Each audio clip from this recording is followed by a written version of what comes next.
UPSC में 100% पूछा जाएगा ग्राम प्रधान 2026। 5 बड़े बदलाव जो आप जान करके हैरान हो जाओगे, शॉक हो जाओगे।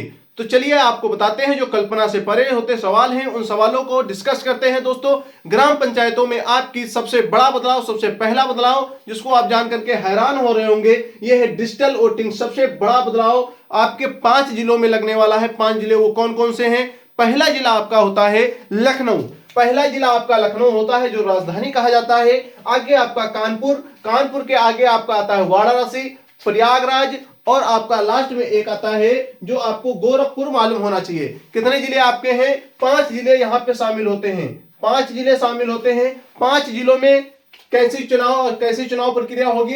ब्लॉक चेन आधारित ईवीएम 2026, मतलब कि ब्लॉक चेन आधारित यहां पे क्या होगी? वोटिंग प्रक्रिया होगी ईवीएम के द्वारा, मशीनों के द्वारा। यहां पे दोस्तों आप देखते होंगे कि ग्राम पंचायत चुनाव उत्तर प्रदेश में कैसी प्रक्रिया होती है। आपने देखा होगा कि बैलेट पेपर से होता है चुनाव, जिसमें बहुत सारी क्या होती हैं? वोट बेकार हो जाते हैं। उसी को लेकर के यहाँ पे ये क्या चलाया जाएगा? एक ट्रायल चलाया जा रहा है। ट्रायल के तहत यहाँ पे ईवीएम मशीनों के द्वारा चुनाव होगा, ईवीएम मशीनों के द्वारा वोट पड़ेंगे। उनकी बाद में देखा जाएगा क्या इससे फर्क पड़ा है, प्रत्यक्ष रूप से चुनाव हो पाया है या नहीं हो पाया है। इसलिए यहाँ पे ये ब्लॉक चेन आधारित लाई जाएंगी डिजिटल वोटिंग, जिसको कहा जा रहा है डिजिटल पायलट वोटिंग मिशन। यहाँ पे प्रोजेक्ट के नाम से जाना जा रहा है। तो आप लोग 5 जिले जरूर याद कर लें, क्योंकि यूपीएससी में बहुत ही महत्वपूर्ण रहता है।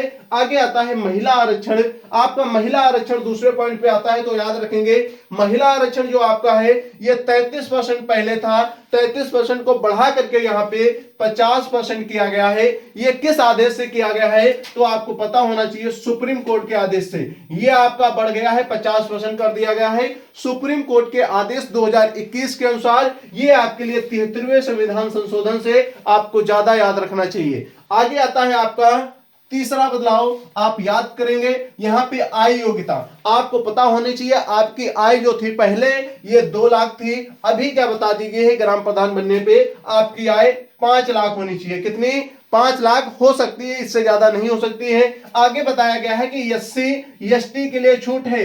ये भी दोस्त आपके मेंस के एग्जाम में आ सकता क्वेश्चन है, ये आपको जरूर याद रखना है। एससी एसटी छूट पे आधारित क्वेश्चन आ सकता है साथियों, तो याद रखना यहाँ पे आपको एसटी एसटी आधारित हो गया। आगे आपका आता है चौथा, आपका आता है वोटर लिस्ट। वोटर लिस्ट में क्या बदलाव हुआ है? तो आपको बता दें 100% ये कैसी है?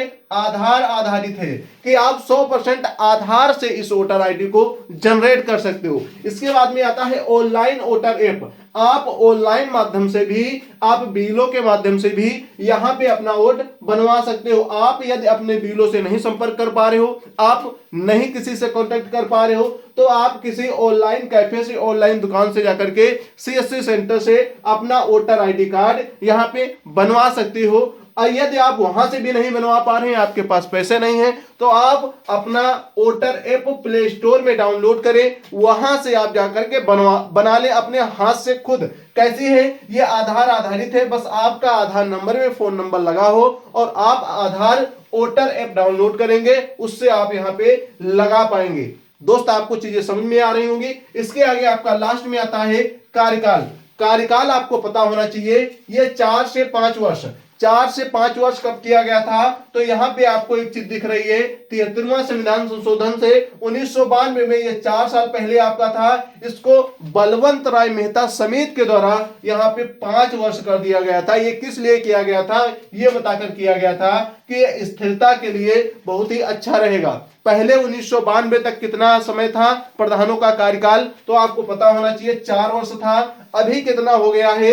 5 वर्ष हो गया है 1992 में, 73वें संविधान संशोधन के बाद में। आगे आपको यूपीएससी में ये क्वेश्चन कब कब पूछा गया है? 2015 में, 2018 में, 2021 में पूछा गया है प्रीलिम्स के पेपर में, याद रखना। आगे आर्टिकल 243G आपका क्वेश्चन के तौर पे आता है, जो 73वें संविधान संशोधन के तहत यहाँ पे जोड़ा गया था। अब दोस्त आपको पूरा रिव्यू समझ में आ गया होगा कि क्या 5 बड़े बदलाव हुए हैं। पहला बदलाव, ब्लॉक चेन आधारित आपका ईवीएम वोटिंग होगा, जो पंचायतों में होगा, ये आपको पता चला। दूसरा, महिला आरक्षण 33 से आपका 50% किया गया। आय योग्यता जो आपकी थी 3 2 लाख से 5 लाख कर दी गई। वोटर लिस्ट आपकी ऑनलाइन कर दी गई, आप खुद ही वोटर लिस्ट बना सकते हो। इसके बाद में कार्यकाल आया, जो कार्यकाल स्थिरता के लिए यहाँ पे 5 वर्ष किया गया। आपकी जो ब्लॉकचेन आधारित यहाँ पे जो ब्लॉकचेन आधारित आपकी ईवीएम 2026 लागू हो रही है, ये आपके 5 जिलों में लागू हो रही है। 5 जिले कौन कौन से होते हैं? तो आपका पहला होता है लखनऊ, दूसरा होता है वाराणसी, तीसरा होता है प्रयागराज, यहां पे लिखे हैं आपके कानपुर, और एक आपका होता है